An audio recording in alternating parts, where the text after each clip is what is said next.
Hello student, आप सभी को इंडियन एजुकेशन में स्वागत है। और आप लोग को पढ़ाने के लिए लाइव हूँ। क्या तो एनाटॉमी एंड फिजियोलॉजी में क्या पढ़ना है, तो एपिडर्मिस के बारे में पढ़ना है, ब्राहा त्वचा के बारे में पढ़ना है। तो देखिए, आप सभी वीडियो अच्छा लगे तो वीडियो को लाइक और सब्सक्राइब जरूर कीजिए। क्लास MLT और DMLT मेडिकल लैब टेक्नीशियन और डिप्लोमा कोर्स पढ़ाने जा रही हूँ।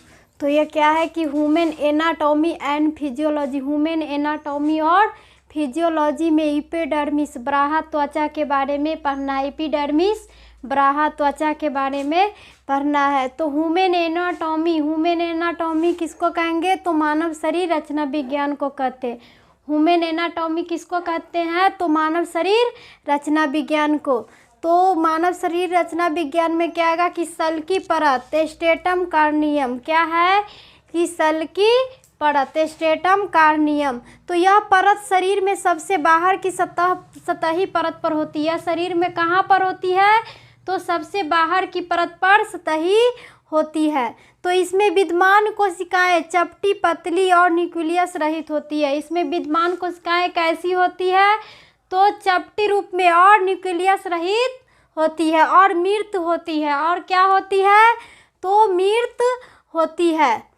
तो जिनमें प्रोटोप्लाज्म का स्थान, जिसमें क्या होते हैं, तो प्रोटोप्लाज्म जो केराटिन नामक तंतुमय प्रोटीन ले लेती है, जो क्या करती है, तो केराटिन नामक तंतुमय प्रोटीन ले लेती है, जो जल रोधक होती है। और जो क्या होती है, तो जल रोधक होती है। ये कोशिकाएं स्वाभाविक विनाश और घर्षण, ये कोशिकाएं, ये सेल कैसी होती है, तो स्वाभाविक रूप से विनाश करती है और घर्षण, विनाश और घर्षण आदि से आजीवन बढ़ती रहती है। और आजीवन क्या करती है, तो बढ़ती रहती है। तो इसी परत की कोशिकाएं अत्यधिक दृढ़, इस परत की कोशिकाएं सेल क्या होती है, तो दृढ़ एवं कठोर होती है और दृढ़ एवं कठोर होती है। और इसे श्रृंगी या हॉर्नरी लेयर भी कहा जाता है। इसे क्या कहा जाता है,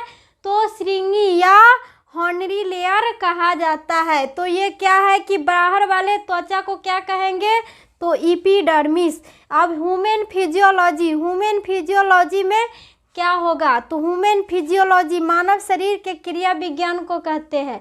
जो मानव के शरीर में किसका अध्ययन होता है, तो क्रिया का अध्ययन होता है, वह क्या कहलाएगा, तो ह्यूमन फिजियोलॉजी।